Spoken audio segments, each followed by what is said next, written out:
Commander Wu Jinho stood in the center of the massive chamber, his hands clasped behind his back. The Galactic Council Hall stretched out before him like a giant bowl, with thousands of alien delegates arranged in circles that rose toward the domed ceiling. Their voices created a low hum that filled the space with strange sounds and clicks. Jinho had been here many times before, but today felt different. The aliens were not looking at him with their usual bored expressions. Today, their many eyes, sensors, and tentacles were focused on him with something that looked like anger. Dr. Han So-Ra stood beside him, her tablet glowing softly in her hands. She had served as Earth's chief xenobiologist for 12 years, and Jinho trusted her judgment more than anyone else's. Right now, her face was calm, but he could see the tension in her shoulders. "The vote will proceed," announced the booming voice of Crix Vorthak Prime. The crystal being stood 20 feet tall, his body made of living diamond that caught the chamber's lights and threw rainbow patterns across the walls. His voice came from somewhere deep inside his crystalline form, and it always sounded cold to human ears. Jinho watched as the voting began. Each species had their own way of casting votes. The Vorthak pulsed with different colors. The gas cloud nebulon collective swirled in patterns that meant yes or no. The insect-like Chithari made clicking sounds with their mandibles. Hundreds of other species used gestures, sounds, or technological displays that Jinho had learned to read over his 15 years as a diplomat. The numbers appeared on the great display above the chamber. Each vote against humanity made the red number grow larger. Each vote in favor made the small green number tick up slowly. Jinho did not let his face show any emotion as he watched his species being judged. "The motion passes." Crix Vorthak Prime announced when the voting ended. 847 votes in favor, 23 against. The Terran species will face immediate trade restrictions, limits on territorial expansion, and reduced representation in council affairs. A sound like applause filled the chamber, though it came from clicking mandibles, vibrating gas clouds, and crystalline chimes rather than clapping hands. Jinho noticed that the 23 species who had voted for humanity remained silent. So-Ra leaned close to him and whispered, "They're making a mistake." Jinho nodded slightly. He had expected this outcome, but it still felt like a punch to the stomach. For 50 years, humanity had been part of the Galactic Council. They had sent doctors to heal alien diseases that no other species understood. Human engineers had designed the hyperspace beacons that made fast travel possible between star systems. Human peacekeepers had stopped wars and saved billions of lives. But none of that seemed to matter now. Crix Vorthak Prime's voice boomed across the chamber again. "The Terran species has shown itself to be too aggressive for peaceful coexistence. Your kind starts fights too easily. You solve problems with violence when other species try to find peaceful solutions.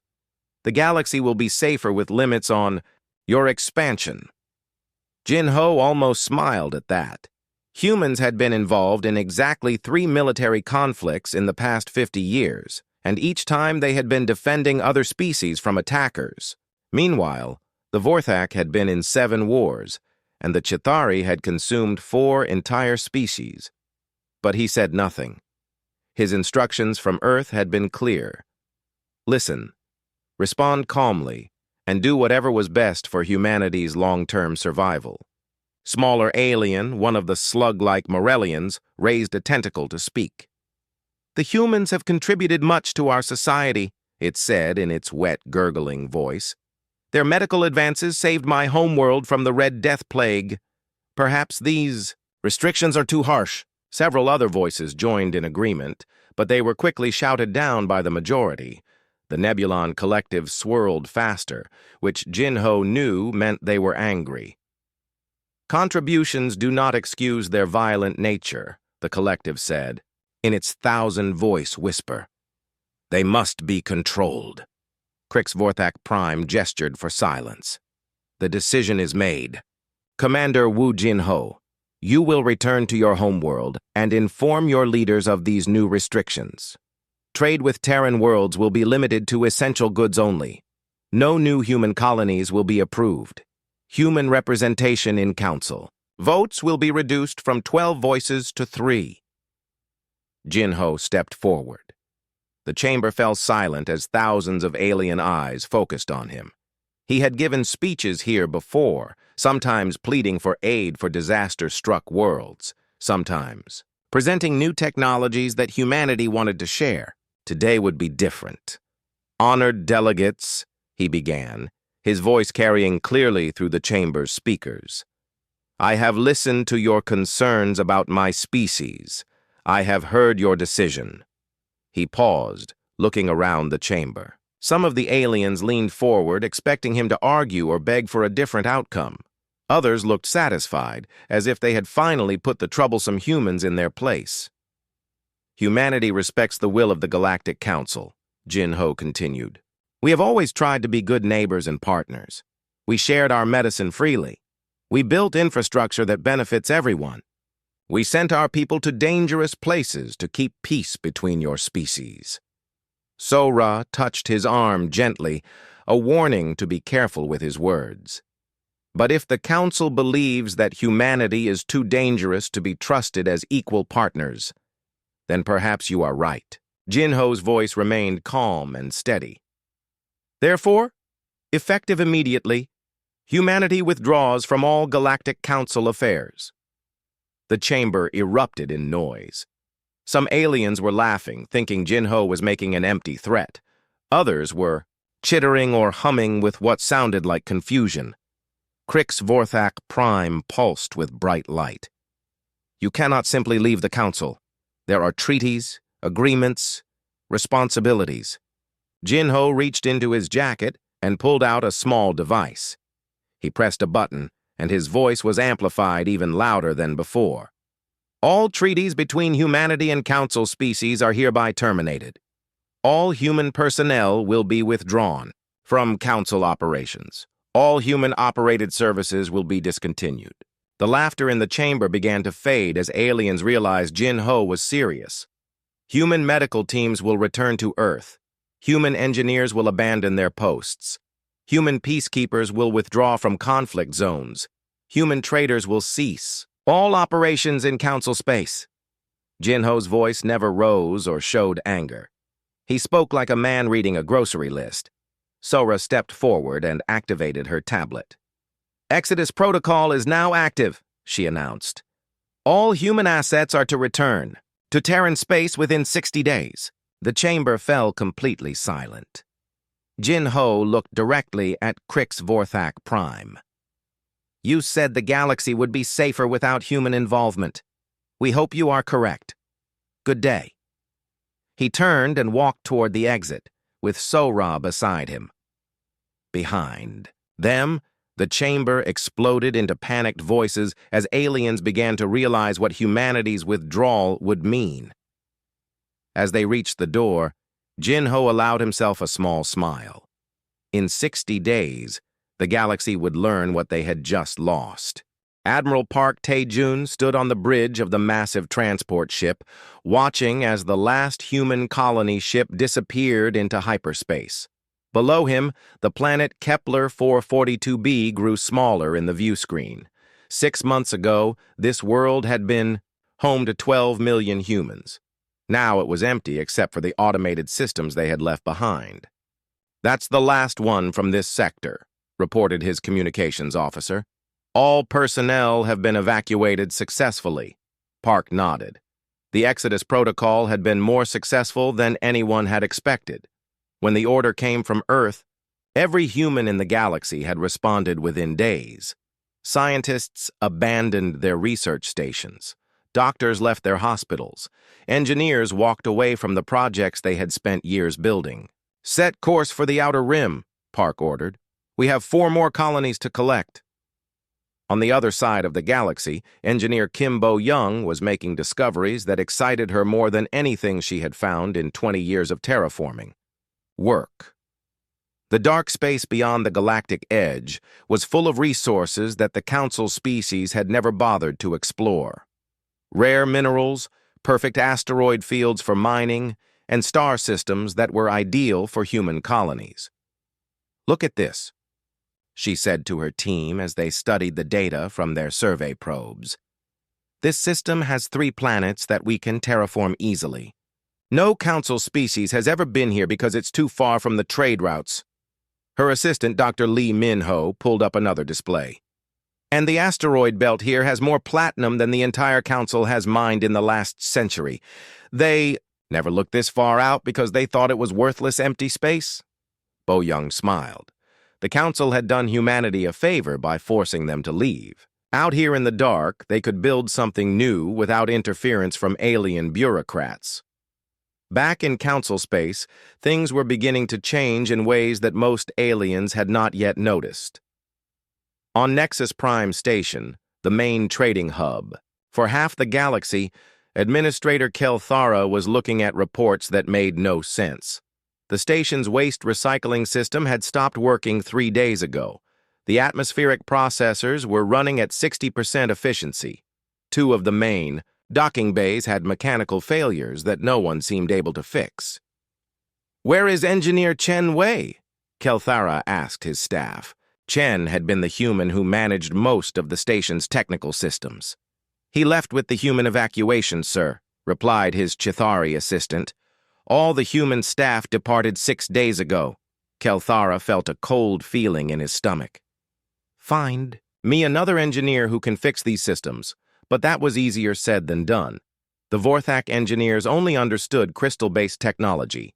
The Nebulon Collective worked with gas and energy systems. None of them knew how to repair the hybrid mechanical systems that the humans had designed and maintained.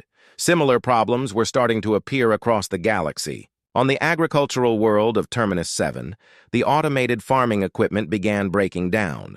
The machines had been designed by human engineers and maintained by human technicians. Now, with no humans to repair them, crop yields started to drop. In the medical stations throughout Council space, alien doctors made a disturbing discovery. Many of the medicines they had been using for years were manufactured by human companies.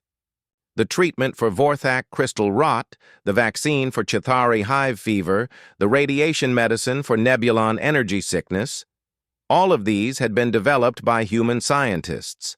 Dr. Zeph 9, a Chithari medical officer, was one of the first to understand the full scope of the problem. She was treating patients at a hospital on Rigel Station when she noticed that her medical supplies were running low. "Where are the new shipments of medicine?" she asked the supply coordinator. "The human medical companies have stopped all deliveries," the coordinator replied. "They said all contracts are terminated." Zeph 9 felt her mandibles click in distress. "What about other suppliers?" "There are no other suppliers for most of these medicines. The humans were the only ones who knew how to make them. The problem was even worse than that. Human doctors and nurses had made up 78% of the Galactic Medical Corps. They had been the ones working in the dangerous areas, treating diseases that could kill other species, and developing new treatments for conditions that affected multiple alien races. Now they were gone. The first real crisis came 2 weeks later. A transport ship carrying Nebulon refugees from a war zone developed engine problems near the asteroid belt in the Sigma Draconis system. The ship was losing power and would not be able to reach the nearest station. In the past, they would have called for help from the Human Rescue Service. Human ships were fast, well-equipped, and their crews were trained to work in dangerous conditions. The Human Rescue Service had saved thousands of lives over the years, but there was no Human Rescue Service anymore. The distress call went out to all nearby ships, but none of them were equipped for rescue operations in an asteroid field. The Vorthak ships were too large and slow. The Chithari vessels could not survive in the radiation environment. The Nebulon collective ships could not carry solid matter refugees. By the time a proper rescue mission was organized, it was too late. The transport ship was lost with all hands. The news of the disaster spread quickly through Council space. For the first time, aliens began to ask uncomfortable questions about humanity's departure. "Where are the humans?" became a common question on communication networks. The answer was always the same. "They left. We told them to leave." On the edge of Chitauri space, a plague began to spread. It was not a new disease, but an old one that the Chitauri had thought was defeated years ago. Human doctors had developed the cure and had been maintaining the vaccination programs that kept the disease under control. Without the human medical teams, the vaccination programs had stopped. Without the vaccines, the disease had returned. Thousands of Chitauri began to die. Emergency calls went out to the old human medical stations, but they found only empty buildings and automated messages. This facility has been permanently closed due to the termination of council contracts. For emergency services, please contact your local council medical authority. But the local council medical authorities did not know how to treat the disease. Only the humans had possessed that knowledge, and they were gone. Park Tae-jun received reports of these disasters on his flagship as he continued to oversee the evacuation of human colonies. Each report confirmed what he had expected. The galaxy had never understood how much it depended on human expertise. "Sir," his communications officer said, "we're receiving transmission attempts from several council species. They're asking for emergency medical assistance." Park looked at the data showing the locations of human colonies in dark space. They were thriving. New settlements were being established on worlds that the Council had never even explored. Human technology was advancing, faster than ever before, free from alien bureaucracy and restrictions. "Send a standard reply," he ordered. "All requests should be directed to the Galactic Council. We are no longer part of Council affairs." The officer nodded and sent the message. In the months to come, those requests would become more frequent and more desperate. But for now, humanity had more important things to do than solve the galaxy's problems. Captain Lee Da-yun watched the distant explosions through her ship's sensors from the safety of dark space. The Vorthak and Nebulon fleets were destroying each other in what had once been neutral territory. 2 years ago, human peacekeepers would have stopped this war before it started. Now, there was no one to stand between the angry alien species. "Another Vorthak battlecruiser just went down," reported her sensor officer. "That makes 12 ships destroyed in the last hour." Lee nodded but did not smile. There was no joy in watching civilizations tear themselves apart. Her monitoring station was one of dozens that humanity had placed at the edge of Council space. They watched and recorded everything, but they did not interfere. "Any distress calls directed toward us?" she asked. 17 in the last day, her communications officer replied. "All asking for human mediation, all automatically rejected." The war had started over mining rights to an asteroid field. In the past, both species would have brought their dispute to the Council for peaceful resolution. But the Council's mediation department had been staffed mostly by humans. Without human diplomats to find compromise solutions, arguments quickly became threats, and threats became violence. On the other side of the galaxy, Dr. Yoon Hai-wan was studying reports that made her feel sick to her stomach. The plague in Chitauri space had spread to 47 worlds. Millions were dead, and millions more were dying. The disease was not complicated to treat, but it required specific medicines and procedures that only human doctors understood. "They're offering us anything we want," her assistant told her as she reviewed the latest desperate messages from Chitauri leaders. "Territory, resources, technology, even permanent council seats. They just want us to send medical teams." Hai-wan looked at the data on her screen. The death toll was climbing every day. She had spent her career saving lives, regardless of species. But her orders from Earth were clear. No aid, no intervention, no exceptions. "Send the standard reply," she said quietly.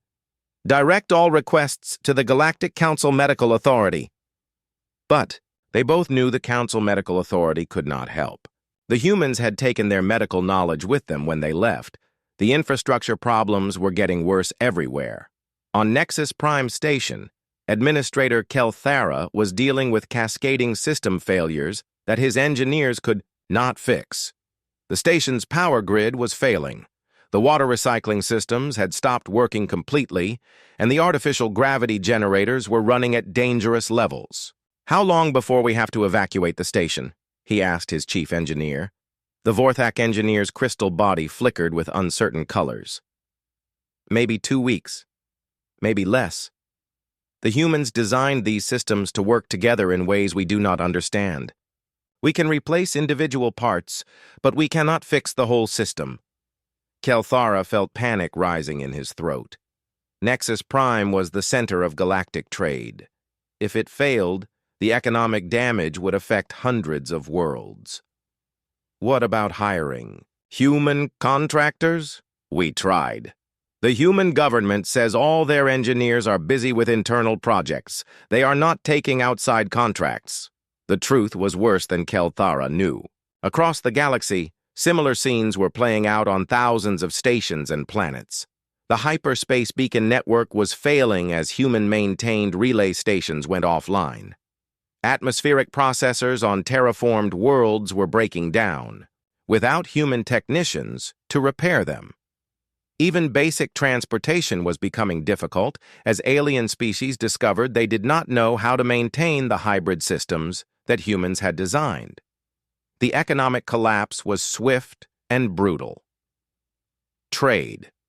Routes that had operated for centuries shut down as key stations became uninhabitable. Entire industries ground to a halt when they could not get the human-made components they needed to function. On the industrial world of Kepler 186f, factory managers watched helplessly as their production lines stopped working. The manufacturing. Robots had been programmed by human engineers, and no one else knew how to fix them when they broke down. "We are losing 50 million credits per day," the plant manager told his board of directors. "If we cannot restart production soon, we will have to close permanently." Similar conversations were happening in boardrooms across the galaxy. Companies that had relied on human expertise found themselves unable to operate. The unemployment rate among alien species began to climb as businesses failed. The black market became humanity's best advertising. Desperate aliens paid enormous prices for any human-made goods they could find. A simple human medical scanner that had cost 100 credits before the Exodus now sold for 50,000 credits on the black market. Alien smugglers made fortunes by raiding abandoned human facilities for equipment and supplies. But even these illegal sources were quickly exhausted. The humans had been thorough in their withdrawal, taking or destroying anything of value. Lee Da-Yun received daily intelligence reports about the growing chaos in Council space. Her orders were to observe and document everything, creating a complete record of what happened when humanity left the galactic community. "The Chithari Hive is requesting emergency food aid," her intelligence officer reported. "Their agricultural worlds are failing without human farming technology. The Nebulon Collective is trying to hire human engineers through intermediaries," added another officer. "They are offering 1,000 times the normal salary. The Vorthak are threatening to attack human colonies if we do not provide medical assistance for their crystal rot epidemic," said a third. Lee looked at each report carefully. The threats did not worry her. Human colonies in dark space were now protected by advanced defense systems and were too far away for most alien species to reach easily. The desperate offers of money and resources were more interesting, but her government was not interested in negotiations. "Log everything," she ordered. "Earth wants a complete record of how Council species handle these crises without human help." The answer was becoming clear. They could not handle them at all. The final straw came when the Galactic Council tried to hold an emergency session to address the growing chaos. They discovered that the Council's own headquarters station was failing. The environmental systems were breaking down, the communication networks were unstable, and the transportation systems could not safely move delegates between different sections of the massive structure. The humans had built and maintained most of the Council's infrastructure. Without them, even the government itself could not function properly. Emergency delegations from dozens of species tried to reach human space, but they found only empty systems and automated messages. The humans had vanished so completely that it was as if they had never existed, except for the growing disasters that proved how much the galaxy had depended on them. In her private quarters, Lee Da-Yun read a message from Earth. Her government was pleased with the intelligence reports. They showed that humanity's withdrawal was having exactly the effect that Earth's leaders had predicted. The galaxy was learning a hard lesson about taking human contributions for granted, but the lesson was far from over. Crix Vorthak Prime stood in the ruins of what had once been the greatest crystal city in the galaxy. 4 years ago, his homeworld had been a shining example of Vorthak civilization. Now, half the city was dark because the power systems had failed. The beautiful crystal spires were cracking because no one knew how to maintain the structural support systems that human engineers had designed. His body, once brilliant with confident light, now flickered weakly. The crystal rot that was killing his people had spread to him as well. Without human medicine, there was no cure. He had perhaps 6 months to live. "The ship is ready, Prime," his aide informed him. The aide's crystal form was even dimmer than Crix Vorthak's, showing how far their species had fallen. Crix Vorthak Prime had never thought he would see this day. He, who had led the vote to restrict humanity's rights, was now traveling to human space to beg for their help. The irony was not lost on him, but pride was a luxury he could no longer afford. The journey to the outer rim took 3 weeks.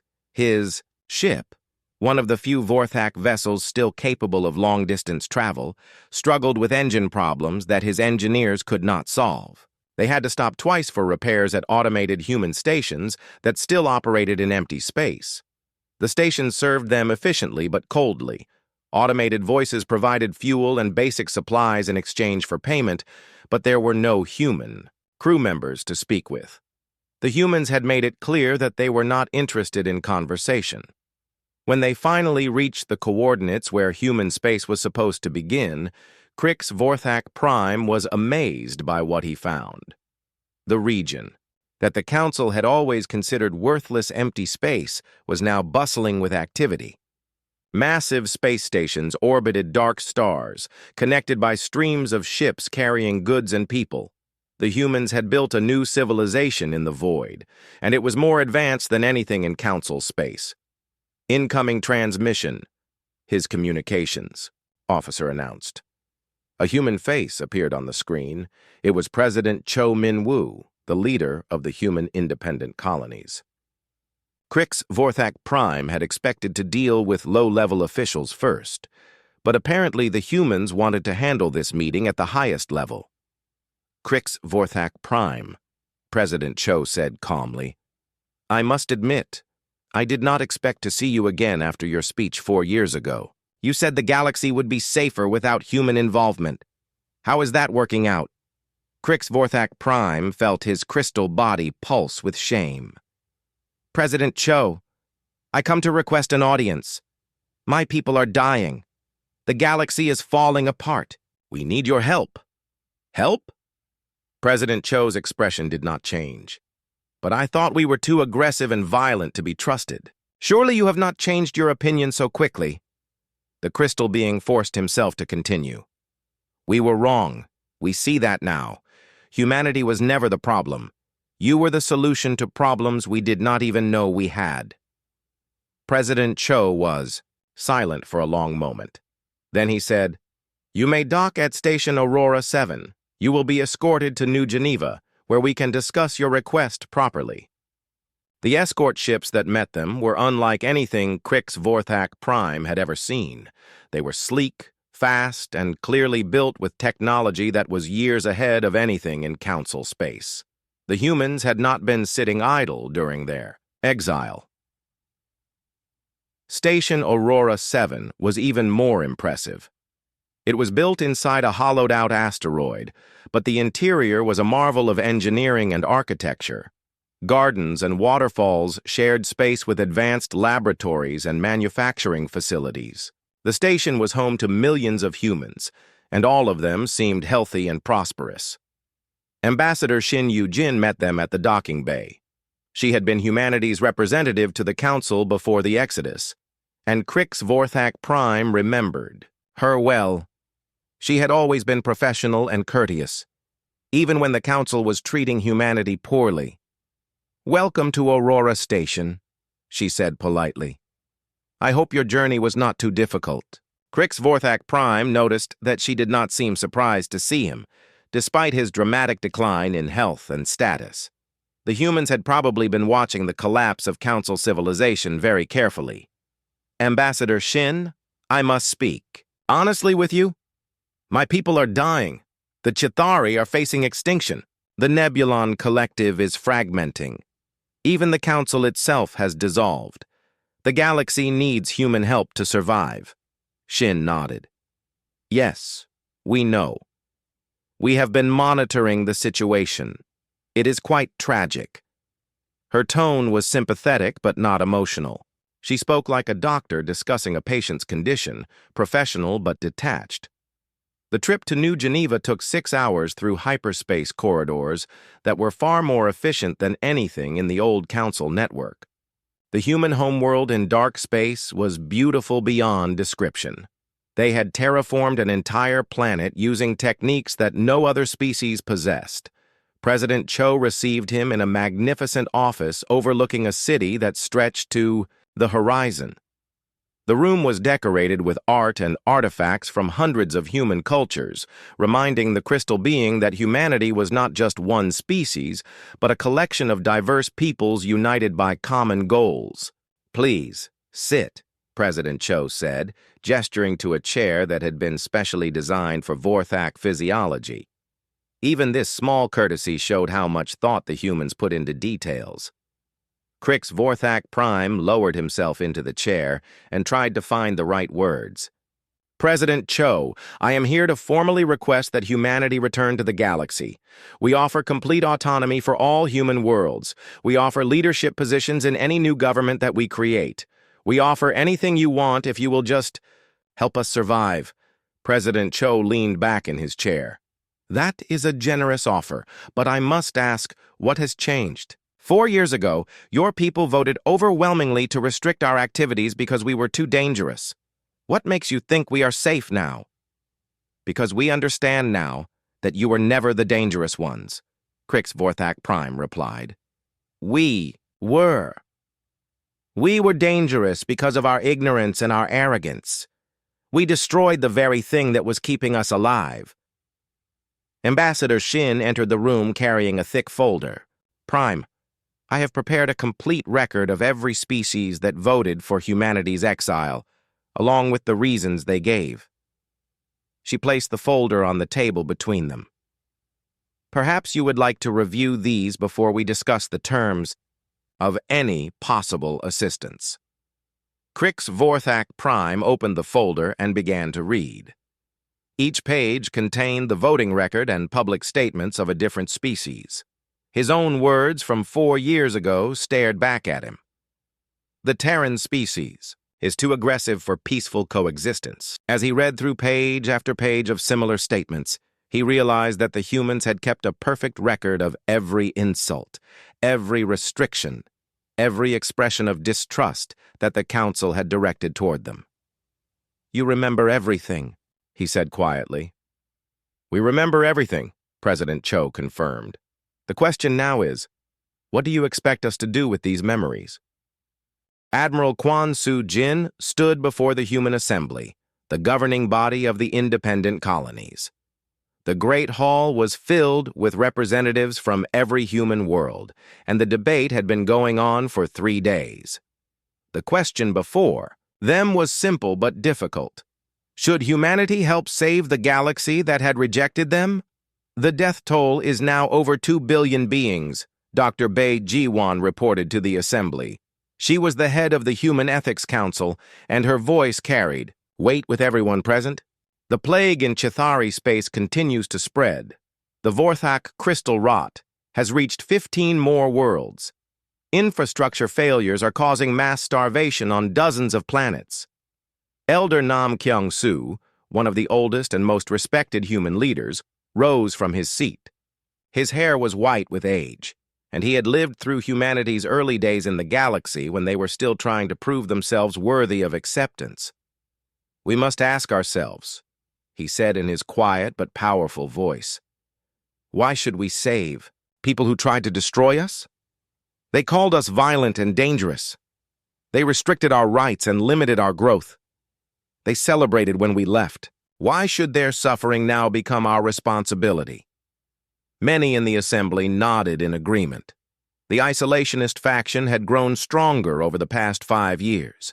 They argued that humanity was better off alone, building their own civilization, without interference from alien species who would never truly accept them. But Dr. Bae Ji-won stood up to respond. "Because we are better than they are," she said firmly. "We do not save them because they deserve it. We save them because it is who we are. We are the species that runs toward danger to help others, not away from it." Admiral Kwon Soo-jin listened to both sides of the argument. She had been chosen to lead any military response to the galaxy's crisis, but first the assembly had to decide if there would be a response at all. "If we help them," she said when called upon to speak, "it cannot be as equals. The galaxy has proven that it cannot be trusted to treat humanity fairly. Any assistance we provide must come with conditions that ensure this never happens again." The debate continued for hours. Some speakers argued for complete isolation. Others wanted to provide unlimited aid. But slowly, a middle path began to emerge. President Cho Min-woo took the podium as the debate reached its climax. "I propose that we offer limited assistance under strict conditions. We will help stabilize the most critical situations, but we will not rejoin the galactic community as we once did. We will be protectors, not partners." The vote was close, 847 in favor, 623 against. Humanity would return to the galaxy, but on their own terms. Admiral Kwon Soo-jin received her orders 2 days later. She would take a fleet of 50 ships back to Council space. Her mission was to provide emergency aid where needed, but also to establish permanent human oversight of galactic affairs. The journey back to the core worlds felt strange. 5 years ago, Admiral Kwon had helped evacuate these same systems. Now she was returning as a conqueror, though she preferred to think of herself as a reluctant savior. Her first stop was the Chitauri homeworld, where the plague was killing thousands every day. The Chitauri leaders met her ship with desperate gratitude. "Admiral Kwon," the Hive Queen said through her translator device, "we are honored by your presence. Our people are dying, and only human medicine can save them." Admiral Kwon looked down at the insect-like ruler who had once voted to restrict human activities. "We will provide medical assistance," she said calmly. "But there will be conditions. The conditions were simple but absolute. Human medical teams would treat the plague, but they would have complete authority over all health decisions on Chitauri worlds. The Chitauri would follow human medical protocols without question or complaint. Any interference with human medical operations would result in immediate withdrawal of aid." The Hive Queen agreed without hesitation. Her people were dying, and pride was a luxury she could not afford. Similar scenes played out across the galaxy. On Vorthak worlds, human engineers repaired failing infrastructure, but took permanent control of all technical systems. On Nebulon planets, human administrators restored order but remained in charge of all major decisions. The galaxy was learning a new reality. Humanity would help, but humanity would also rule. The formal ceremony took place on Nexus Prime Station, which had been completely rebuilt using human technology. Representatives from 43 alien species gathered to sign the new galactic charter. Commander Woo Jin-ho, now elderly but still sharp, read the terms aloud. He was the same diplomat who had announced humanity's withdrawal 5 years earlier. And there was poetry in having him announce their return. The Human Protectorate will provide aid and protection to all species that accept our authority, he read. In exchange, these species agree to follow human guidance in all matters of government, technology, and interspecies relations. The aliens signed eagerly. They had no choice. Without human help, their civilizations would collapse completely within months. Crix Vorthak Prime was among the signers, though his crystal form was now so dim that he needed mechanical support to remain upright. The crystal rot was slowly killing him, but human medicine was slowing its progress. He would live, but only as long as he remained under human medical care. "Do you regret your decision 5 years ago?" Admiral Quan asked him, after the ceremony. Crix Vorthak Prime's response was barely a whisper through his failing voice systems. "I regret that it took so much suffering for us to understand the truth. You were never our equals. You were always our superiors. We were just too arrogant to see it." The new galaxy that emerged from the crisis was peaceful and prosperous, but it was also fundamentally different from what had come before. Humans held all the key positions of authority. Human law governed interspecies relations. Human technology controlled the infrastructure that kept civilization running. Alien species were free to live their lives and follow their own cultures, but they did so under human supervision. They were protected, but they were also controlled. Elder Nam Kyung-soo had been right to worry about the burden of responsibility. Ruling the galaxy was harder than leaving it had been. But humanity had made their choice, and they would live with the consequences. In his private office overlooking the rebuilt Nexus Prime station, Admiral Quan read the daily reports from across human-controlled space. No wars, no plagues, no infrastructure failures, no humanitarian crises. The galaxy was stable and safe under human guidance. But it was also a galaxy where humanity stood alone at the top, forever separated from the species they had chosen to save. Commander Wu Jin-ho had been right 5 years ago when he walked away from the Council. The galaxy had indeed learned what it lost when humanity left. Now it would spend the rest of its existence remembering that lesson.